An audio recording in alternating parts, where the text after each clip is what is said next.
I was on the Today Show recently and a question came up that I didn't even get to answer it. I just remembered right now, this was going to be asked on the Today Show and then it wasn't because Kathy, Lee and Hoda talk a lot and we don't always get around to any of the questions that I'm going to be asked. So here it is now. We'll answer it on this show. The question was, if you're dating a gentleman who says he's very busy with his career and doesn't seem to have much time, but you always see him on Facebook at sporting events or activities, what do you think? So I read this question and I had to stop myself from going into a big rant. But here's what I think. He's telling the truth. He has no time. He's spending it all on Facebook and at sporting events. He's being honest. It's always funny to me when someone says, well, he says he has no time. But I see him doing all of these fun things. Well, guess what? That's what he's choosing to do with his time. He's choosing to do that instead of seeing you right now. So you asking this question is really asking the wrong question. The right question is, where do I sit right now on his list of priorities? You know, I kind of sit in the camp of people who say, if you're important to him, he'll make time.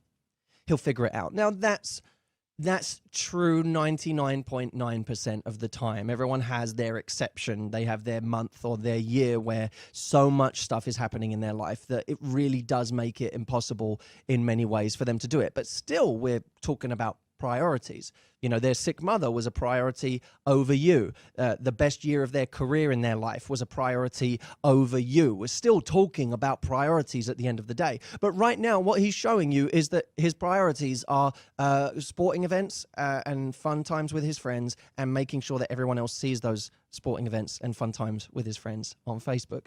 That's what he's doing with his time. So I would like for you, when he says that he doesn't have any time, to believe him.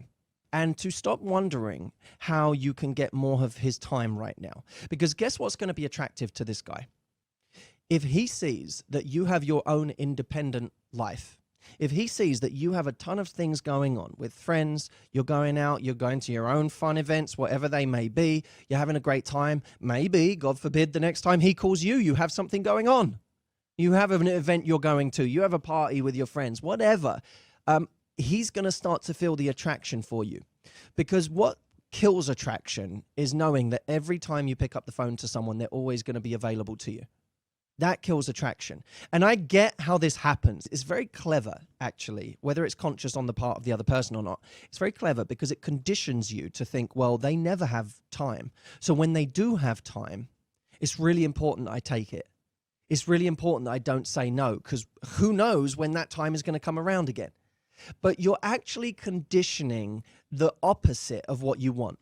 Because now you're creating a situation where he's starting to feel, wow, whenever I pick up the phone to her, she's always available to me. So I can do whatever I want, and whatever time of day, I don't need to plan. I can just call her and it's going to be fine. It'll work itself out. So now you're in a position where you never get any advance notice. He never feels the need to factor you into plans early on. He can always wait till the last moment to see if there are better things on offer and then text you or call you, which is why, by the way, you always get the call at the last minute, never in advance. He starts to figure out that he can do this on his terms the whole time. But what about that one time when he calls you and he really wants to see you and you say, I really can't. I'm doing this and I'm doing that. And he says, oh, wow. Well, when can I see you? Well, next Tuesday. He goes, okay, I want to see you then. So now he has to wait a week to see you. And of course, because he couldn't have you exactly when and how he wanted you, he starts to value you more, especially with the anticipation of waiting to see you. But the only way to do this is to actually have a life. One of the big problems, you know, in the dating book, The Rules, there's this rule of never accept a date for a Friday on a Wednesday. Now, lest you think that that rule is describing the same thing as I'm talking about, let me correct you. Many people would say, well, that is the same thing you're talking about because, you know, not accepting a date for a Friday on a Wednesday is really about showing that you have a life, that you're busy. But my problem with that is that if you don't have a life, You've just denied yourself a date on Friday and you're going to be sitting at home watching some silly TV program, bored out of your mind and on your own because you said, well, I don't want to look desperate, but what could be more desperate than not going out with a guy and then sitting at home doing something much worse and more boring? Here's my view. It's much easier to create a life than fake a life. So go out and create a life alongside his.